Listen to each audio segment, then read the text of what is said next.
Hi mga bata! Ang lesson natin ngayon ay addition. Sino dito ang makakasagot ng 1 plus 1? Ang dali naman ng lesson dito. Ma'am, 1 plus 1 is equals to 2. Correct! Mga bata, 5 claps para kay Scarlett. Hindi niyo ba alam yun? Mga bata, science na tayo ha? Ilan ang planeta sa solar system natin?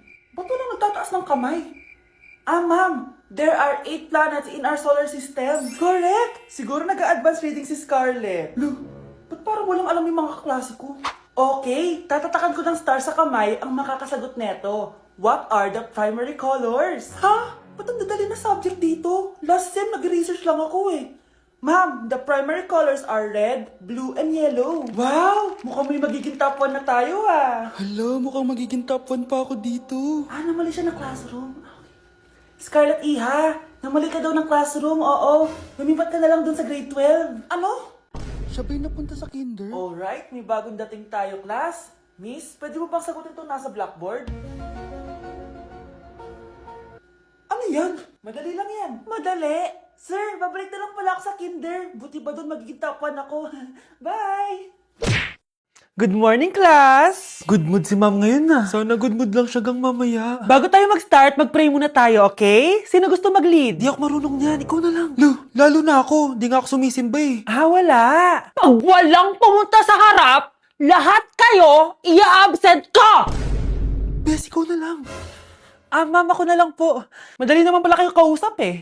Okay, class. So, dito na nagtatapos sa lesson natin. Oh, may isang oras pa pala tayo eh. Sige na, i-dismiss ko na kayo. Yes! Be, tara gala tayo. Tara be, buti na lang talaga dinismiss tayo agad. Aba, excited? Uwing-uwi? Ayaw niyo siguro sa subject ko, no? Maghihintay kayo hanggang 4 p.m. dito!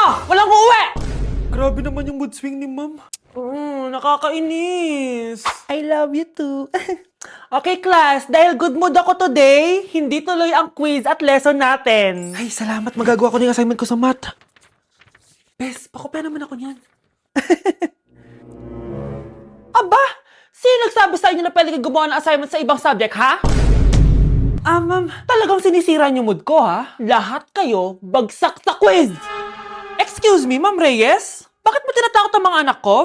Ma'am, hindi sila matututo kung hindi ko sila tatakutin. Hindi mo kailangan takutin ng mga bata.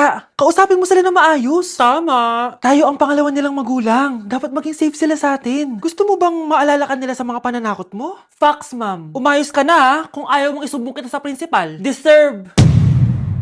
Pag pinaluha mo ang nanay mo, tandaan mo, may kabayaran ang bawat luha niya.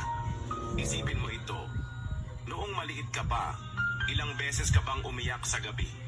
Ilang beses kang nagkasakit at nag-alala siya? Ilang beses kang nagutom at tiniis niya ang sarili niyang gutom para lang may maihain sa'yo? Pero ngayon, sino ang lumuluha? Ganun. Pag sumagot ang bata, bastos agad? Hindi ba pwedeng nagpapaliwanag lang? Hindi ba natin kaya makinig? Lalo na kung ang bata, maayos naman ang pananalita, hindi naman mataas ang boses, hindi naman bastos pag nagpapaliwanag. Ang iba kasi sa atin, hindi naman nila lahat talagang ayaw makinig. Pag nagpapaliwanag ng bata, sure na tayo.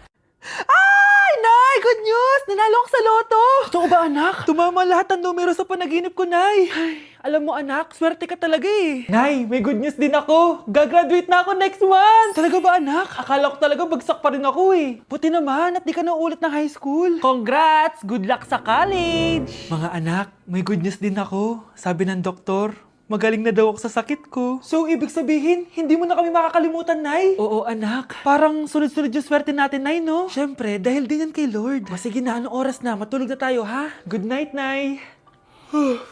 Grabe, ang kalat naman. O anak, ba't kising ka pa? Nay, sobrang kalat kasi dito sa bahay. Naglinis lang ako. Anak, tigil mo yan! Masama yan! Ha? Bakit? Masama naman maglinis, Nay? Hindi mo ba alam yung pamahiin na bawal magwalis sa gabi? Kasi pag nagwalis ka, parang tinataboy mo daw yung swerte palabas ng bahay. Ako, Nay, 2025 na, naniniwala ka pa rin sa pamahiin? Tumatanda ka na talaga. Ay, di ko alam, anak. Takot lang ako na malasin ulit tayo. Sige na, Nay, itulog mo na yan. Malapit na ako matapos dito. Matulog ka na rin, ha? Nasaan na yun? Hindi pwede mawala yun! Anak, ano nangyayari? Umagang-umaga sumisigaw ka. Nay, nawawala yung lotto ticket natin. Hindi natin makiklaim yung pera. Ha? Sige anak, tutulungan kita maghanap ha? Ay, baka nandito lang yung banda. O anak, ba't ka umiiyak? Ayoko na. Ginawa ko naman lahat pero binagsak pa rin ako ng teacher ko. Ano? Hindi na daw ako kasama sa mga gagraduate, Nay. Lahat ng effort ko nasayang! Anak! Nay, magpahinga ka muna. Ako na muna bahala dito. Ano na naman nangyayari sa pamilya natin? Anak? Scarlett? Kyle? Susan? Kamusta ka na? Dok? Ba't nandito ka? Dinalaw kita para kamustahin ka. Mga musta?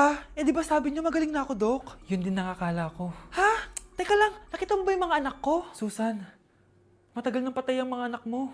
Ha? Hindi mo ba naaalala? Pareho silang na-depress. Si Scarlett dahil sa nawala niyang lotto ticket. Si Kyle naman dahil hindi nakagraduate. Kaya, ayun. Kailangan mo ulit maggamot, Susan. Dahil lumalala na naman ang demensya mo. Hala, nalipat na naman ako. Nasaan na naman yun? Ha? Kailan pa nag-aircon sa classroom namin? Alamig. Class, bring out your iPad and Apple Pencil. Mag-lecture tayo, okay? Kopyahin niyo yung nasa projector. Ano daw? iPad na gamit ngayon? Grabe, ang yayaman naman ng mga tao dito. Ma'am, pwede mo ba ako magsulat sa notebook? Ha? Wala kang iPad? Class, di ba nasa school requirement natin na dapat may iPad kayo, okay? So, babalik ka na sa nanay mo. Di na uso yung notebook dito. Wala naman kami pambili nun eh. Oh, class, i-share nyo naman kung saan kayo pumupunta tuwing weekends. Ma'am, nasa Japan po kami tuwing weekends kasi malamig dun tapos may snow pa. Ma'am, sa Paris po kami. Nandun po kasi yung Eiffel Tower tapos sila mami po kasi mahilig mag-shopping dun eh. Lu, ang bongga naman ng mga to. Oh, ikaw Scarlett.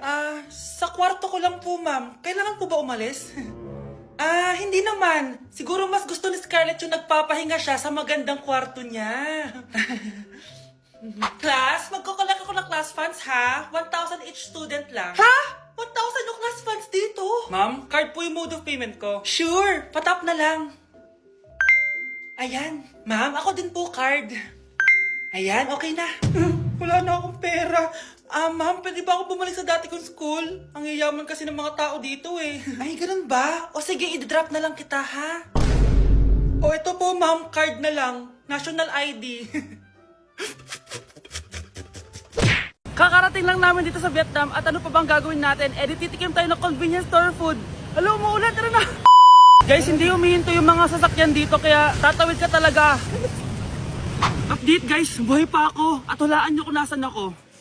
O diba, walang ganyan sa Pilipinas. First time namin dito sa Vietnam. Kaya naman excited ako kung ano ba meron dito sa convenience store nila. Kita nyo naman, ang dami din choices dito. Guys, may paanong manok dito oh.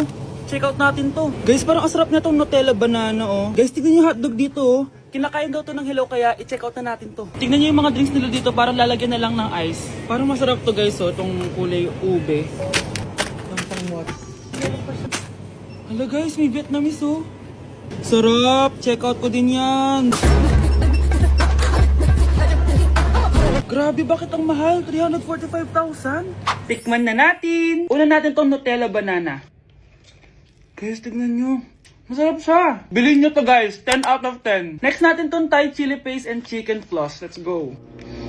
Medyo malansa siya guys. Pati nasa loob niya. Sarap. 10 out of 10 din to guys. So ito daw. Tignan natin. Puro laman. Oo nga. Sobrang sarap, walang ere. Sarap. Ano naman ito, pusa? Sorry. Oh, ay. Ala, sarap nito! Sarap niya! 1 million out of 10! Next natin tong hotdog nila na hindi na niluluto. So, ganito siya guys. Pinil ko lang siya. Ang sarap! 9 out of 10 to sa akin. Next natin tong mix na spicy Korean chicken. Ayan, ganito yung tsura niya. Sarap siya! Hindi ko sabay. Sarap kaya. 8.5 out of 10. Masarap siya. Next natin tong Chan Garotyong na chicken feet or paa ng manok. Chicken feet talaga siya. As you can see, boneless siya. So, wala na ata siyang obo. Boneless siya. Yan, guys. Hindi pala siya boneless. May buto siya. Oh. Ayoko siya. 2 over 10 lang siya talaga, guys. Okay, next naman itong mga barbecue nila. Ayan, iba't ibang flavor siya. 6/10 lang to sa akin. Okay guys, next ito, parang chicken ata. May lasa siyang efficacent oil. Ayoko to. 3/10 lang to sa akin. Ito guys, medyo spicy. Oo nga, lasang efficacent oil. Okay lang naman. 4 out of 10. Okay, next, itong empanada nila. Base sa texture niya, para siyang hopya. Tama nga ako guys, lasa siyang hopya. 5 out of 10 to sa akin. So last but not the least, itong leche flan nila. Ban flan yung pangalan. So wala sa bibigyan na kutsara. Para siyang leche flan na hindi sobrang tamis. So 7 out of 10. So yun lang naman guys. Kung gusto niyo ng part 2, comment lang kayo dyan. Bye! Guys, double time tayo ha. Mamaya na pasahan neto. Baka bumagsak tayo. Wait lang. Ang hirap kasi mag-isip kapag gutom eh. Tama ba yung narinig ko, anak? Gutom ka? Bakit di mo sinasabi agad? Kung talagang bata ka? Alam mo na ba yung all new Jollibee app? New Jollibee app? Yes, anak! Nag-explore kasi ako and they have the best prices online. At dahil bago lang yung app, may mga freebies like peach mango pie and chicken joy super meal pag new user ka. Plus, may free delivery pa. Ang convenient, Nay. Sulit pala ang all new Jollibee app. Yes, anak. Mas madali na mag-order dito sa new app. In just a few tap, nakapag-order na agad ako. Wow, Nay! Bongga!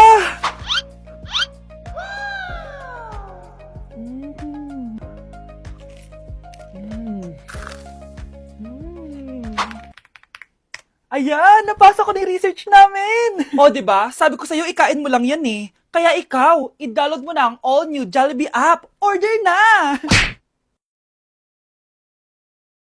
Kuya, try mo po yung sikat na mango na ice cream. Mango na ice cream?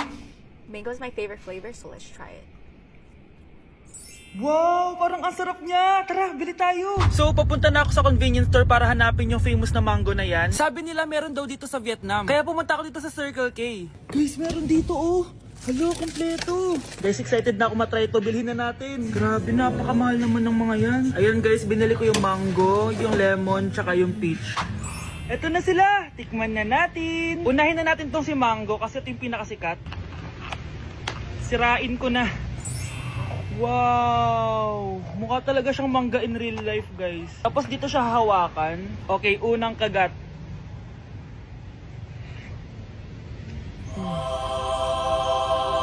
Ang sarap niya. Lasa talaga siyang mangga, promise, na may konting gatas. Medyo maasim din siya na onte. 10 out of 10 to sa akin, guys. Okay, next naman itong peach. Mukha siyang puwet ng bata, oh. Okay, kagatin na natin. Ang nostalgic ng lasa niya. Nangingilo ako guys, sobrang lamig. Pero ang sarap niya, hindi siya sobrang asim, hindi rin siya sobrang tamis. Like, sobrang sakto lang talaga. For me, 9.5 out of 10 to. Okay, last, etong lemon. Wow, mukha talaga siyang lemon, no? Okay, unang kagat. Ba't parang wala siyang lasa? Tapos, hindi rin siya lasang lemon. Parang ice cream na wala lasang wala. Wala akong nadalasahan. Alam ba kami sakit na ako. 2 out of 10 lang to sa akin kasi hindi niya ako na-satisfy. For me, masarap naman sila kaya itry nyo guys. At kung may gusto pa kayo ipatry sa akin, itatry natin yan. So comment lang kayo guys. Bye!